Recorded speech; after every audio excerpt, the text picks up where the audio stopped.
I'm Gary and I'm an alcoholic. Glad to be here and glad to be sober. I say that at every time when I speak at a meeting of AA because they say two things are really true and important to me. I'm very, very glad to be sober. I'm eternally grateful for that. And I'm always glad to be speaking at a meeting of Alcoholics Anonymous because that's what keeps me grounded. But tonight it really has two more meetings. After living almost 67 years in Baltimore, we moved to this beautiful town of Southern Pines in November, and I'm really grateful to be here. But I'm also really grateful to be speaking to my new home group because it's not easy when you've been sober for some years in a place and you have your buddies and you know the routine and you come to a place where the meetings are different and the folks are different and there's a big room and you don't know anybody. And I feel very comfortable here, and I'm grateful to be here. My sobriety date is August 5, 1991. I sponsor some men. I have a sponsor in Baltimore. I'll probably be getting a sponsor here in Southern Pines. I'm very grateful for the program of Alcoholics Anonymous and what it's done for me. A little bit about what it was like, what happened, and what it's like now. I was the third children of two very loving parents. I had blessed with a mom and dad who were just wonderful. They were top shelf. Very, very close with my oldest brother.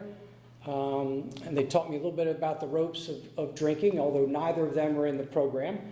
I was, as a kid, characterized by a couple things. I was very, very fat and very, very smart. And those two things made me not very popular in high school. They didn't like the smart kid who messed up the curve, and I was not in any way cool. To add to it, I wore nerdy glasses, which added to my sort of geeky, fat appearance. I was the subject of a lot of, I guess I'd say, bullying as a kid.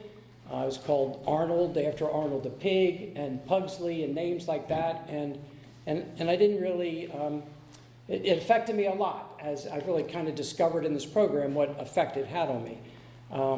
It drove me to be successful, and I was extremely successful in school. It made me be someone who wanted to please you, because I got tired of being the butt of the jokes and picked on, so I wanted to act in such a way that you all liked me. I did very well in high school. I was not an athlete. I was heavy, I was slow, so I didn't play sports, but I started caddying golf when I was in 8th grade and ended up taking up the sport and played for my team in high school and played for my team in college. I did well in school. There really wasn't a whole lot of impact of me on my drinking at that time. I did the first time I drank, which I think was it wasn't my first time I drank, but the first time that I really got drunk was in my junior year of high school. And I was the kind of kid that when you all brought me home, your mom would say to you, Daniel, why can't you be like Gary? And all the parents loved me. All the parents thought I was a goody two-shoes. And to some extent I was. And they tell all my friends, why can't you be like Gary? The first time I got drunk, we set out with the intention of being drunk. One of my friends had a party. He had Colt 45 because someone told us it had higher alcohol content than regular beer. I set out to get drunk. I got drunk. I came home. I was in the bed. It was spinning. I vomited all over the floor. Nothing about it was really pleasant to me at that time. I woke up knowing I was in big trouble because someone like me would never do something like that. And then my mother came in and said, what did they do to you? And perhaps for the last time I was honest. I said, oh, Mom, it was all me. I had too much to drink. No, what did they put something in your Coke? So over the years that changed. She never trusted my drinking and I was never honest about it. But that was unique in that regard. I lived at home until I graduated from college and I went to law school. I got married after the second year of law school. And until then, I lived at home. So that put a little bit of a crimp on my drinking and the like. But once I got married, I began to follow what was my family custom. And maybe it's a custom of a lot of families, but certainly mine. My parents were daily drinkers. My mother never had a drinking problem. She'd have one bourbon every night. My dad drank a little more than that. And that was their pattern. If we had a family party, we would take your coat and we'd offer you a drink. You just, hi, how are you? Give me your coat. What would you like to drink? And as soon as that drink was empty, we'd refill it. And it just was the custom that everybody drank exactly as much as they wanted to, if not more. When I got married and got out on my own, then I started, daily drinking too. And I remember very early, I had this sick habit of wanting to get everyone around me drunk. And I don't know if anyone else ever had that bad trait. But I remember shortly after I was married, we had a big party with a lot of our friends from college or whatever. And I loved to make this punch. And there'd be so darn much sweet other stuff in it, you would know all the rum and vodka I put in. And I just loved people who were unsuspecting, thinking they're having, some hard fruit juice, but it was a lot harder than they ever thought. And even my mother in later years, who was a sweet, kind lady, and she'd have her one bourbon, we'd be down the beach, and I like to make her bourbon twice as strong as she wanted. And even then, she'd say, look, from now on, you can't make my drinks. So I had that bad trait. We first lived in this kind of old, rundown, first floor apartment of like a barn. Next to the guy next door was our landlord. He became, over the years, a very, very good friend. And, I'd like to say my drinking wasn't unusual in those days, but I remember one time, his name was Chick. Chick had just put in this above-ground pool, and I went over to pay the rent, brought him a check, and I sat down and started drinking with him. And I drank for a couple of hours. Now, who goes to pay the rent next door and doesn't come home? So my then wife came to find me, and I don't know why I thought it had been such a good idea to have her be the first person to christen the pool. And it was April, and April in Baltimore is colder than it is April in Southern Pines, so Chick and I picked her up and threw her in the pool. We thought that was a riot. She did not. I guess at a very early stage, one could see that that's not exactly normal behavior. And I think what happened from there is, I got drunk sometimes. If I went to an Oriole game, I'd get drunk. I remember once in college, we had a fundraiser, a flag football fundraiser. We put together a team. I was still shorter and fatter and pudgier and slower, and so they put me on the line. Made sense, except we were playing the other university's football team. And so the guy on the other side of the line might have weighed 10 more pounds than me, but was about 5 times stronger. But we had a flask. I got drunk. It didn't help me do any better, but I remember it didn't bother me quite as much. And what happened is when I started living on my own, I just started drinking every day. And there are very few days I didn't have a drink. And weekends, more than that. And, back then, it didn't have a lot of consequences. And I probably, if I had chose to, I'd like to think I could have stopped drinking. But once the consequences started, then I wanted to, and I couldn't stop drinking. My drinking continued to progress. If we went on a family vacation, I remember my whole family, I had 2 brothers and parents went down to Orlando to Disney World. And my older brother and I thought, we don't want to wear them out at the park. Let's go back about noon and take them to the pool. That's so we could sit around and drink and watch them swim. And we spent the rest of the day drinking, or the same down on a family vacation at Nags Head. And if just my immediate family would go, in Maryland, you always go to Ocean City, Maryland, and there's a long boardwalk. We were on the boardwalk, and I would say to my wife, why don't you take them down the boardwalk? And they'd have fun on the boardwalk, playing games, seeing people, and I'd be in the apartment by myself drinking. And, I don't have an exciting story. I didn't go to bars and get in bar fights and chase girls at the bar. I drank alone at home, and it just got worse. Ultimately, what happened was, and I went to law school, I became a lawyer, and doing trial work, And to be a trial lawyer, you have to be confident and brave and fearless. I was scared to death of everything as my alcoholism progressed. I was not only afraid I was going to lose, afraid I'd do things wrong, but I was afraid of seeing you all come down the street, even though I might have known you for 5 years. I was afraid to get the mail in out of the mailbox, completely irrational fears. And yet, my training and experience and knowledge would tell me that that's ridiculous, but that's what I felt. And as I drank more, my alcoholism progressed, it got worse. And it really was kind of sad. I began to, at times, make vows to not drink, and I didn't mean them. And then it got to a point I make vows I wasn't going to drink, and I really wanted to not drink. And I'd tell my wife.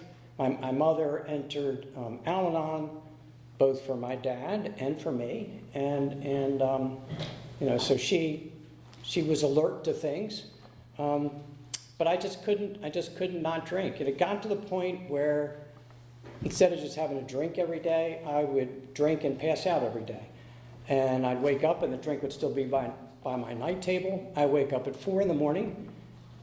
Every morning. It's like clockwork. I'd be shaking, I'd be sweating, I'd go to the bathroom and I'd look at myself in the mirror and my eyes would be bloodshot, and I'd say, I just can't do this anymore. And then I'd go back to bed and toss and turn and go to work, and my hands would be shaking and I'd be distracted, and remembering that I just said I'm not going to do this anymore. Well, maybe today will be different, and that pattern repeated itself for hundreds upon hundreds of times. I tried many of the tricks in the big book to not drink. I remember we had a life cycle in our basement, and I thought if I was really drunk and I pedaled that darn thing super hard, then I would say I must be okay, because I couldn't have done that if I was really hungover. Probably was certainly not smart or healthy to be super hungover and kill myself in the life cycle. The more drunker I was, the more I tried to, pedal harder or further. So it really got to be just too much. I came up with various tricks to drink and not get caught. I decided I loved to work on the yard. I really did enjoy working on the yard, but it became more of a passion as I needed a way to hide my drinking. We had a little shed. I'd go out and I'd take one of those big gulp things. I'd drink Diet Coke and rum, because the Diet Coke would, kind of help hide it. They'd think I'm having a soda. Diet Coke has less calories, of course. And I'd be out there cutting the lawn and planting the tomato plants and weeding and edging, and everybody'd think, wow, look at that great guy taking care of the lawn. And it was all part of a ploy to find a way, it was largely a ploy to find a way to drink. Also, as a very nice dad, I gave my then wife and my son a 13-game plan to the Orioles. That got them 13 nights when they were out of the house, and I could drink as much as I wanted to. I'd watch our daughter, and they'd go to the game, and they had fun, and I had an excuse to get drunk. And it just kept going on and on. Like, the wife would hop in the shower, there's an opportunity. She'd go to the store, there's an opportunity. And thankfully, I was the one who always bought the booze. I didn't have to hide bottles, kept them in the basement. She would know that when I got, another case and those were thrown out, she never figured out that I had the problem that I knew I had. What ended up happening was, in Baltimore, there was a kind of crazy disc jockey named Johnny Walker.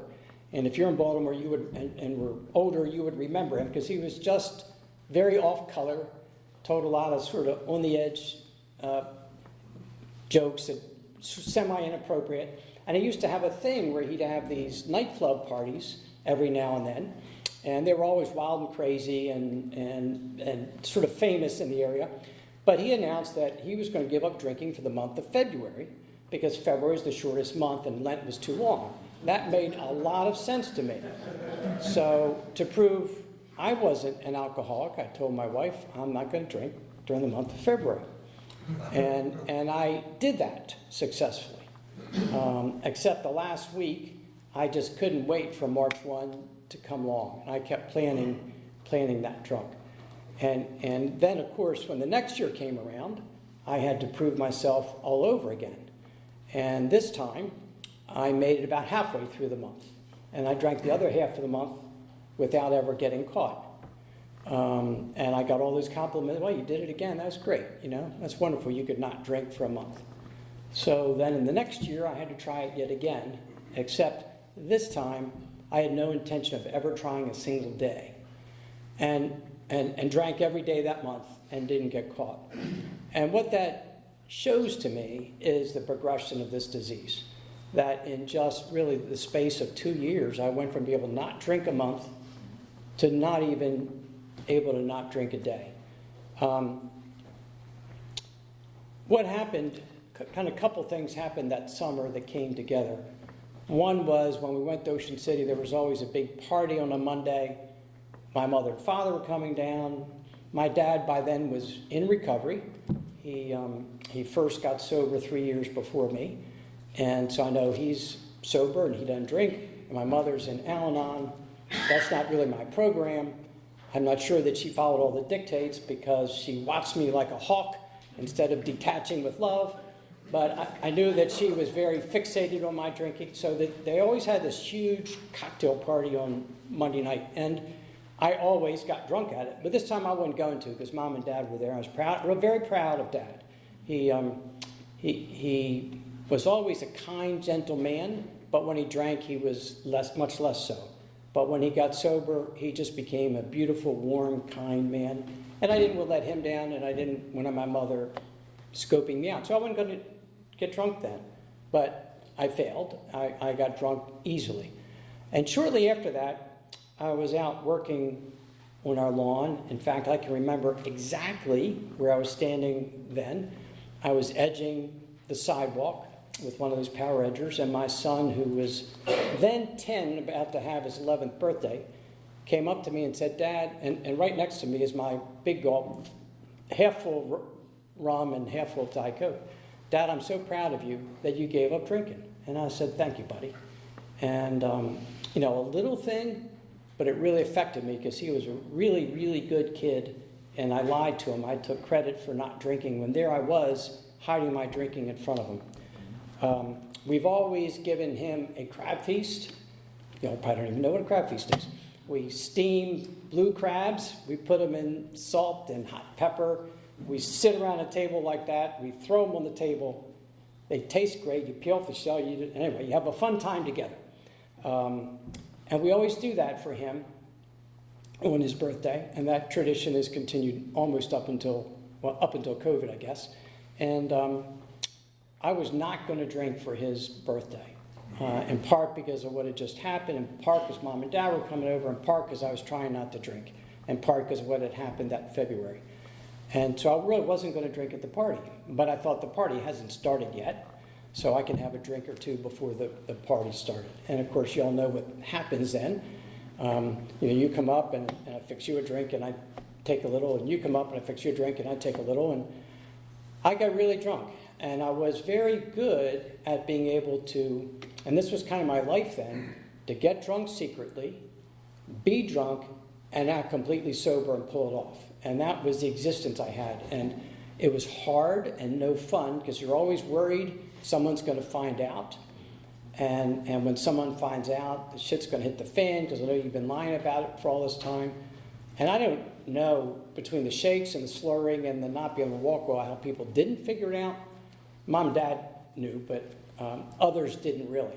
And what happened that night was I had I think she was a 15-year-old, my goddaughter was there, my oldest brother's oldest daughter. And it's kind of a funny age for girls. They're kind of private. Adults are kind of weird to them.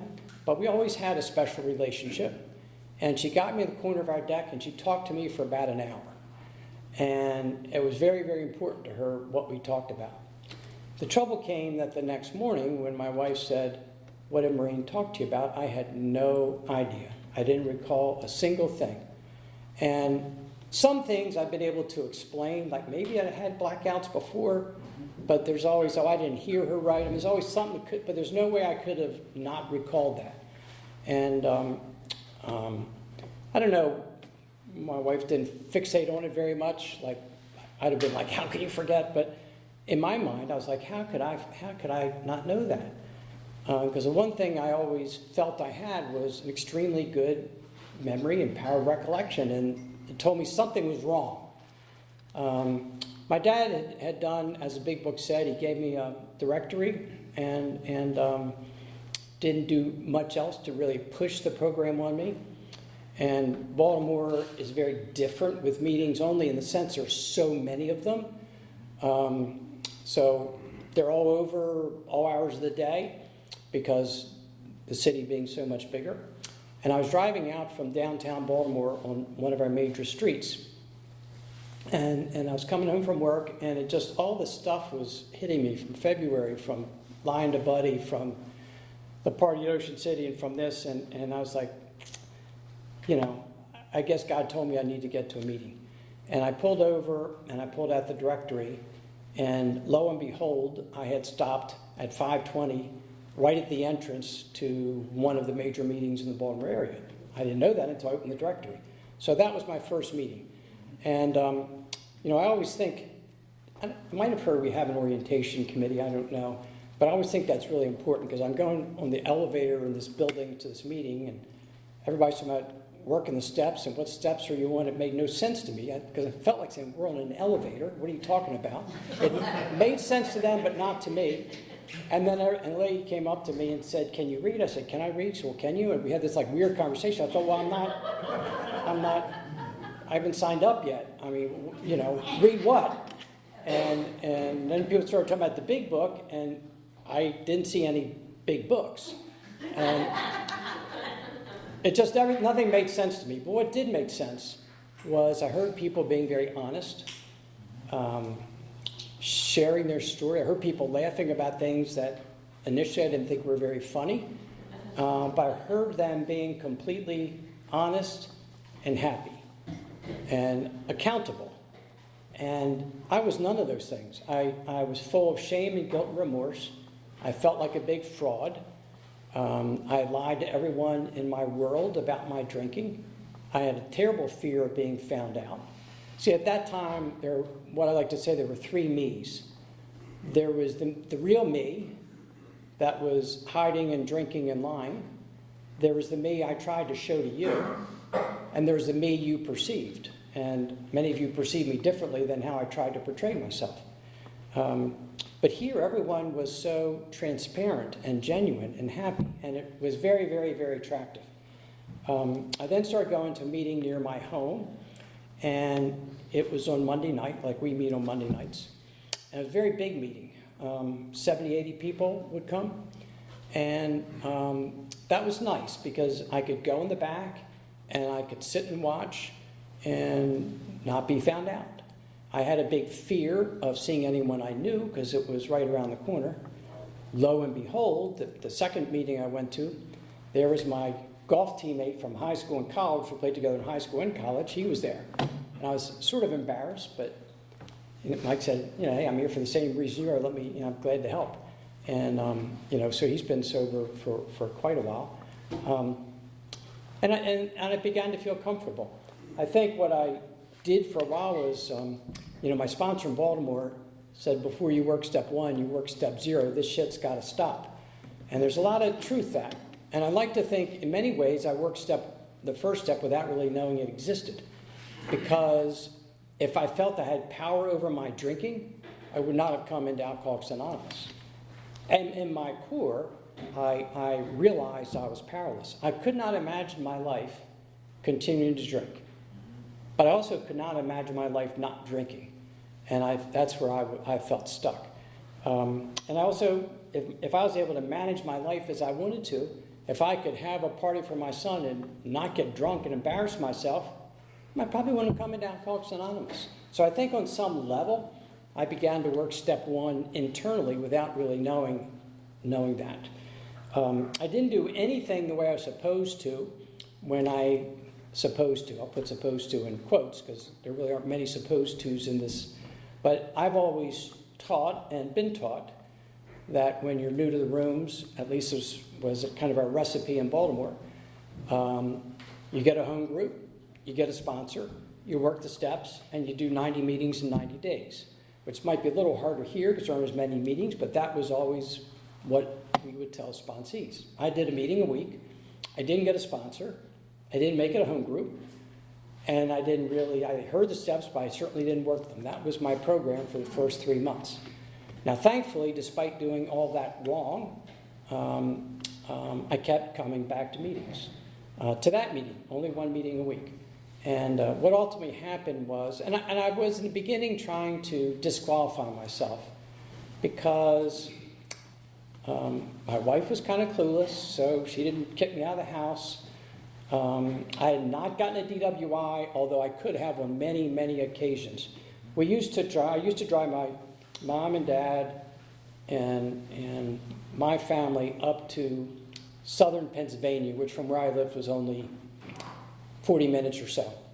And Bill knew I liked rum and fruit juice, and he'd have some real nice mango, peach, something or other, and a good quality rum. And I would drink and get drunk, and then I'd drive him home. And I remember many nights being on the interstate, driving like this because I saw multiple roads. And here I have in the car a sober member of Alcoholics Anonymous who loved to drive, my mom who was in Al-Anon, and my wife who didn't really drink much. And here I am driving. I'm the only one close to being under the influence. I'm totally drunk. But I never did get a ticket. And, a lot of other people went to jail. I didn't go to jail. I didn't lose my job. I kind of worked for myself, so that had a lot to do with that. So it's easy for me to hear people's stories and see, well, that hadn't happened to me yet.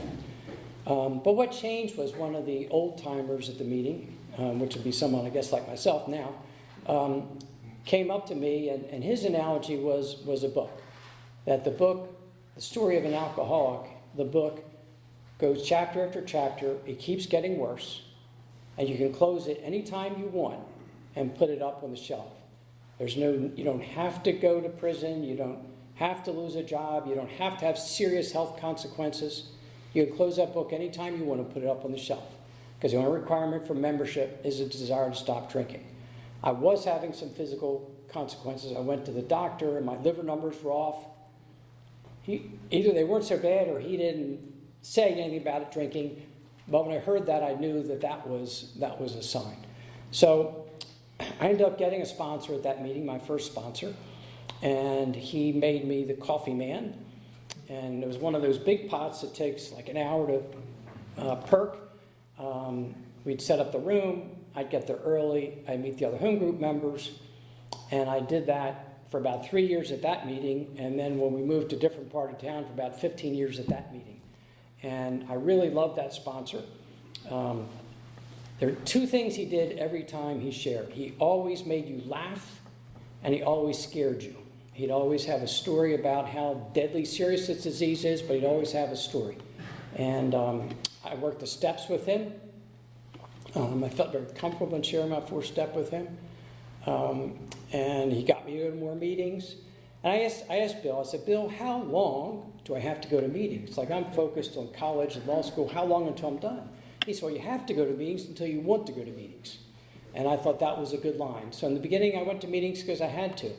And it's still a lesson to me today that if I ever feel like I don't want to go to a meeting, that's when I have to go to a meeting. If I ever have that feeling like, well, it's Monday night, I don't really feel like going to a meeting, that's when I have to go to a meeting. So I'm very grateful to him for helping to walk through the steps, for all the gifts those steps gave me. I think there are a lot of things I learned from working the steps. I struggled a lot with resentments, particularly justifiable resentments, because to me, the fact that they're justifiable means I have a right to feel that way. The trouble is I've learned that they're never, ever, ever good for me. The person who may have harmed me, and maybe for no good reason, they don't really care that I'm resentful. Doesn't bother them at all. All I'm doing is hurting myself. So I learned to, over the course of years, to try to let those resentments go. There's a saying that's often said, when you're disturbed, the trouble lies within. And once when I was really pissed off, and my sponsor told me that, it really made me angry. No, you don't get it. You don't understand what he or she did to me. But I've learned that the only thing I can really control It's how I respond to the circumstances I'm given. I like to say, and this isn't a challenge, but none of you can make me mad. If I get mad, that's my own thing. I said that once, and then everyone in the office started trying to make me mad. But I'd like to think no one can really make me mad unless I let them. There have been so many gifts to me of this program. I've learned gratitude in a way that I've never felt before. I spent years full of shame, guilt, and remorse, and to be feeling good and healthy and blessed in so many ways is just wonderful. I've learned the power of acceptance. We say the Serenity Prayer a lot, and the Serenity Prayer is very easy to say. It's a wonderful tool for living. Trouble with me always came as I was trying to change the things I was supposed to accept, which was usually you. There's something about you I didn't like, so I wanted to change it. I wanted to convince you to be otherwise or act differently. And the things that I was responsible for I was supposed to have the courage to change, I'd kind of not feel like dealing with. And I guess that's where the wisdom comes in. The steps really for me were the tool for living and for doing better. The first step for me, I struggled the first 3 or 4 or 5 months. And then when I got a sponsor, I kind of got it. We worked a step with him, and I got it. I don't know when my compulsion to drink was lifted. I know those first couple of months were difficult. I could not imagine that my obsession with drinking would ever be lifted, but it was lifted sometime in that first year. It wasn't an instant, it was a process. And, it's been gone, and what a gift that is. The second step to me is a message of hope. I really had very little trouble after hearing stories of the folks who shared the meetings I went to. Baltimore is a little different than this meeting in that usually the speaker will speak for 25 minutes at every meeting, and so you really learn the stories of everyone who speaks. So I could walk in a room, and after a couple of weeks, I would know everyone's story, and they're all miracles. They're all different, but they're all miracles. And I saw the miracle of recovery in those folks, and it really, it was very powerful. Realizing that, I didn't deserve to get sober. I did nothing to earn or warrant this gift. And so I had no trouble seeing that if I turned things over to a loving God who rescued me from my alcoholism, that his will was going to be a whole lot better for me than my will. I worked the 4th and 5th steps with my sponsor. The 4th step, we focused on resentments. And, when I was drinking, I had this nice, sweet way of trying to control you and making you act in a way I wanted you to. Part of it was my people-pleasing, because I wanted to get something back. I wanted to get affirmation. And part of it was I was just controlling, but in a way that wasn't like, you ought to do this. It was like, maybe if you did it this way, you'd get it better. And I would try to persuade you why you should act differently. And I learned when I worked the 4th step 2 things: how much I tried to control everyone around me while ignoring myself, and how I resented literally every person in my life. The partner in my firm, who was my mentor and coach as a lawyer, was just the greatest guy ever. He was warm, he was gracious, he was really good. But there are a couple of things about the way he worked that I didn't like. He didn't prepare well enough or ahead enough. Why didn't he? And so everyone I knew was on my resentment list, because in some way you didn't measure up to what I thought you should be. And I learned a lot about myself from that. I worked hard nowadays to be a person that when you see me, who I am, you see, and that's who I am, to meld those 3 into one person. The 6th and 7th step,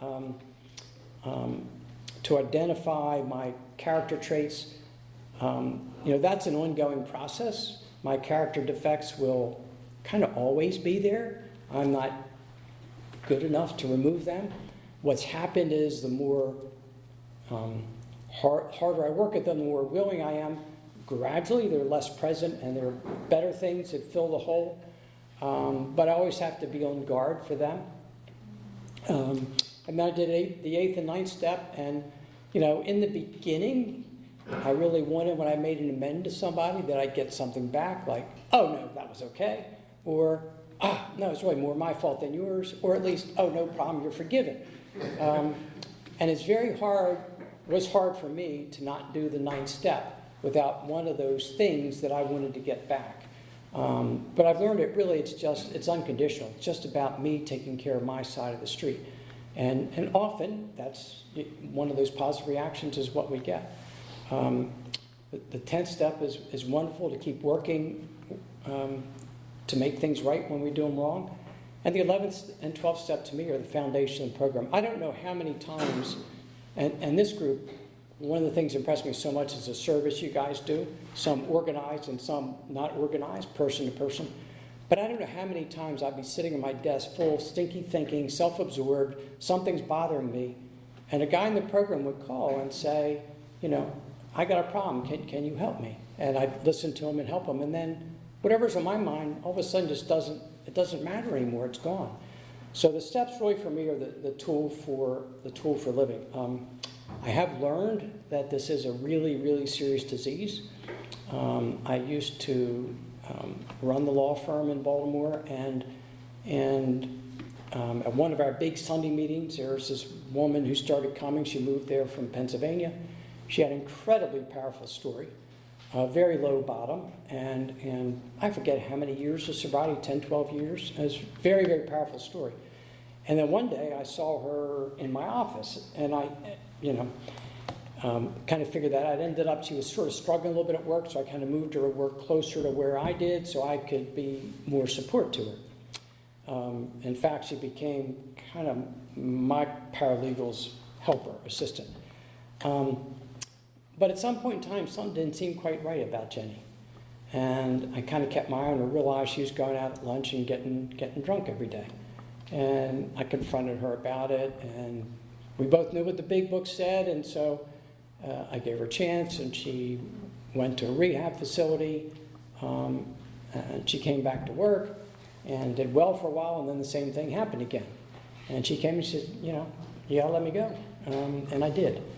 And sadly, while the hope is that maybe that would change things, she just spiraled further and further out of control. And we used to have a big Saturday morning meeting, and I remember once she came up, opened the car door, and just did a face plant, completely drunk, in the parking lot at 8:30 in the morning. We had to call an ambulance. And not too long after that, she passed away from this disease. And her funeral was hugely attended because she was so well known. But it just showed how fragile this recovery process can be. Here's a woman who owed so much and shared that gratitude and lived it. But once she started drinking, even knowing everything she knew, she did not have the power to get sober again. And there are good days and bad days in the stock market. They tell me today was a bad day. There are good days and bad days on the golf course. Even in a round, there are good shots and bad shots. But when it comes to sobriety, I can't afford a bad day. I can't afford a day where, this is the one day in years I'll take a drink. It just doesn't work. I realize I am powerless over alcohol, and I can't ever put it in my mouth. And I met my wonderful wife in this program. We've been together for, I guess it'll be 15 years this November 2nd when we first, connected. And when we got married, my best man was my sponsee, and he and I were extremely close. I had been sponsoring him for quite some time. He had almost 15 years of sobriety. We both saw he was heading in the wrong direction. We couldn't stop it. He started drinking. He lost his house. He lost his job. He lost his car. He lost his dogs. He lost his wife. He broke his neck. He went to jail. I still have some contact with him. I don't really know if he's sober. I'm kind of thinking maybe he is, because he said, I won't get together with you and talk. I owe some apologies.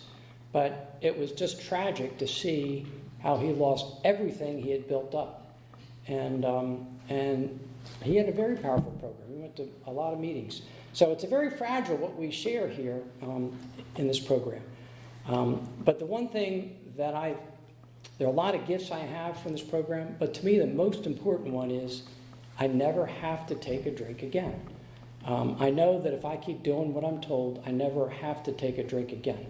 And to me, that's the single most important gift of this program, because I used to think I was a louse, and now I realize I was just powerless. And now these steps of this program have given me the tools where I don't have to drink again. My dad was influential in getting me sober. I credit him with getting me sober. He credits me with getting him sober, because after he was sober, his thing was to go out to lunch and drink when he was drinking. And then I figured out, he kept saying he was going to lunch meetings, but he got confused which meeting was which day. And so I kind of called Dad on that. We had a nice conversation, and he got sober. So we used to share that I got him sober and he got me sober, it was really kind of cool that we shared that bond. But with this program, we really can handle anything that happens. My mother, and I'm blessed that both my parents lived quite long. My mother, when she was 88, my dad was on dialysis. I took him every other day to dialysis and pick him up every other day from dialysis. And Mom would get up early and fix him breakfast while he got ready. I'd pick him up early. I forget what time he was due there, 7 or something like that. And Dad called and said, Mom fell in the kitchen. And can you and Brenda come over? So we came over, and she was motionless, not bleeding, not crying in pain. And they called the ambulance, they took her to the hospital, and they called us right in. Brenda said, that's not good. And ended up, she was brain dead. She hit her head on the wall, and she was brain dead.